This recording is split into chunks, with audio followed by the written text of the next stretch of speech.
அனைவருக்கும் வணக்கம். இன்று நான் இந்த பதிவில் பயனுள்ள குறிப்புகள் சிலவற்றை வாழ்க்கையில் முன்னேறதுக்கான ஒரு சில குறிப்புகளை இந்த பதிவில் நான் சொல்லியிருக்கிறேன். இந்த பதிவுகளின்படி நாம் வாழ்க்கையில் வாழ்ந்தால் முன்னேறுவது நிச்சயம். வாழ்க்கை சுகமாகவும் சுபிட்சமாகவும் இருக்கும்.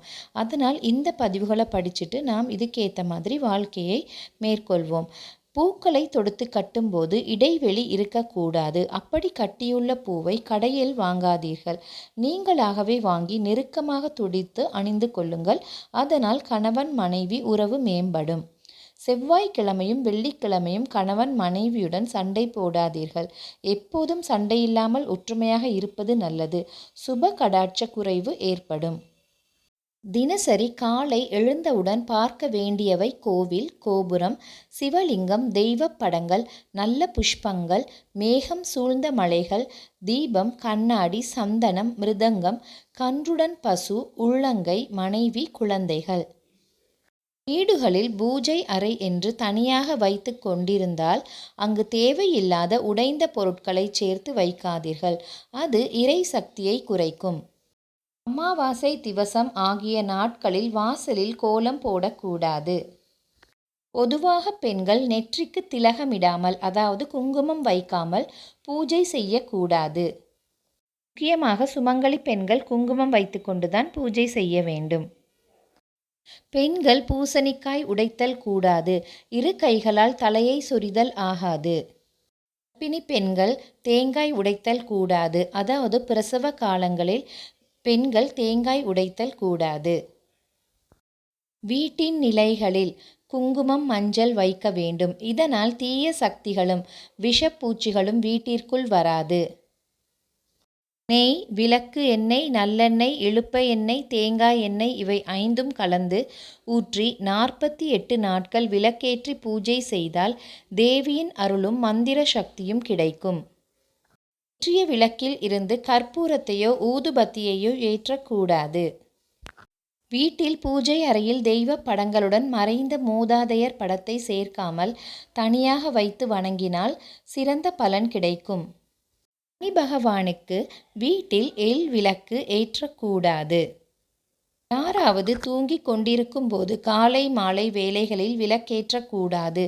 தூங்குபவர்கள் எழுந்த பிறகுதான் விளக்கேற்ற வேண்டும். பூஜையின் போது விபூதியை நீரில் குழைத்து பூசக்கூடாது. தீட்சை பெற்றவர்கள் மட்டுமே விபூதியை நீரில் குழைத்து பூசலாம். தெரியாதவர்கள் தெரிந்து கொள்ளுங்கள். பூஜை அறையில் வழிபாடு முடிந்ததும் இடது நாசியில் சுவாசம் இருக்கும்போது பெண்கள் குங்குமம் இட்டுக்கொண்டால் மாங்கல்ய விருத்தி ஏற்படும். விரத தினத்தில் தாம்பூலம் தரித்தல், பகல் உறக்கம், தாம்பத்திய இணைவு, சண்டையிடுதல் கூடாது. ஈர உடையுடனும் ஓராடையுடனும் தலை குடுமியை முடியாமலும் தலையிலும் தோளிலும் துணியை போட்டுக்கொண்டோ கட்டிக்கொண்டோ வழிபாடு செய்யக்கூடாது. தேங்காய் 2க்கு மேற்பட்ட துண்டுகளாக உடைந்தால் அதை தெய்வத்திற்கு நிவேதனம் செய்யக்கூடாது. புழுங்கல் அரிசியால் சமைக்கப்பட்ட உணவை தெய்வங்களுக்கு நிவேதனம் செய்யக்கூடாது. தெய்வங்களுக்கு நிவேதனம் செய்யும் போது வெற்றிலை மற்றும் பாக்குகளை இரட்டைப்படை எண்ணிக்கையில், அதாவது 2, 4, 6, 8, 10 வைக்க வேண்டும். பூஜைக்கு உபயோகிக்கும் பாக்கு, வெற்றிலை, அனைத்து வகை பழங்கள், பூக்கள், தர்ப்பங்கள், ஸ்மித்துகள் போன்றவற்றை பூமியில் நேரடியாக வைக்கக்கூடாது. தட்டு போன்ற பொருட்களின் மீது வைக்க வேண்டும். வலம்புரி சங்கு வைத்திருக்கும் வீட்டில் வற்றாத செல்வம் வந்து சேரும். ஏனெனில் வலம்புரி சங்கிலே மகாலட்சுமி வாசம் செய்கிறாள் என்பது மகான்களின் கூற்று. பல மகோன்னதம் ஒரு வலம்புரி சங்கிற்கு உண்டு. வெள்ளிக்கிழமைகளில் வெண்ணெய் உருக்கக்கூடாது. காரணம், மேற்படி கிழமைகளில் லக்ஷ்மிக்கு உகந்தவை ஆதலாலும் வெண்ணெயில் மகாலட்சுமி இருப்பதாலுமே வெண்ணெய் உருக்கக்கூடாது என்பார்கள். உறவினர்களை வெளியூர் செல்ல வழி அனுப்பிய பிறகு அன்றைய தினம் பூஜை முதலியவைகளை செய்யக்கூடாது. பெண்கள் வகிடு ஆரம்பத்தில் குங்கும பொட்டு கட்டாயம் வைக்க வேண்டும். ஸ்ரீ மகாலட்சுமியும் அம்பாலும் வகிட்டில்தான் நிரந்தர வாசம் செய்வதால் சுமங்கலிகளுக்கு சகல சௌபாக்கியங்களையும் மங்களத்தையும் அளிப்பார்கள். வீட்டில் அரளிப்பூச்செடி வளர்ப்பது மிக சிறப்பு. காலையில் எழுந்ததும் அரளிப்பூச்செடியை தரிசிப்பதால் நம் தீவினைகள் மறையும். தானம் கொடுக்கும்போது சிறிது அரளிப்பூ தானம் கொடுக்க வேண்டும். அரளியோடு தரப்படும் தானம் சிறப்பானது. வெற்றிலை நுனியில் லக்ஷ்மியும் மத்தியில் சரஸ்வதியும் காம்பில் மூதேவியும் வாசம் செய்வதாக ஐதீகம். எனவே வெற்றிலை காம்பை கிள்ளிவிட்டு வெற்றிலையை கழுவிய பின் பூஜைக்கு வைக்க வேண்டும். வெற்றிலையின் நுனிப்பாகம் சுவாமிக்கு இடதுபுறம் வருமாறு வைக்க வேண்டும். அப்போது வெற்றிலையின் காம்பு பகுதி சாமிக்கு வலதுபுறமாக இருக்கும். செல்வத்திற்குரிய தெய்வங்களான வெங்கடாஜலபதி, லக்ஷ்மி, குபேரன் ஆகியோர்களுக்கு செல்வத்தை வாரிக் கொடுப்பவரே பரம்பொருள் சிவபெருமான் ஒருவரே ஆவார்.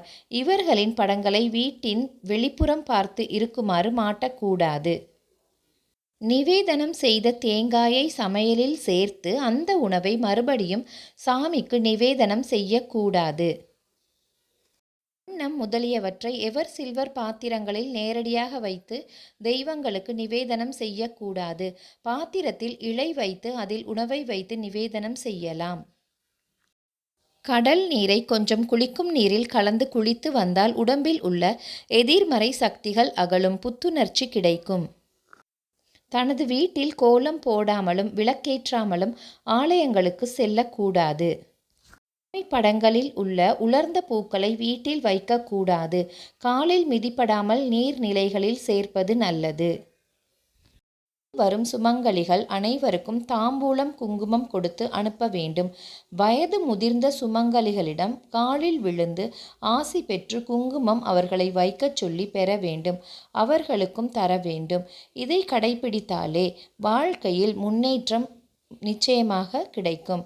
மேலும் மகிழ்வான வாழ்வு வாழ வழிவகுக்கும். நன்றி, வணக்கம். இதை நாமும் பின்பற்றி வாழ்வில் முன்னேறுவோமாக. நன்றி, வணக்கம்.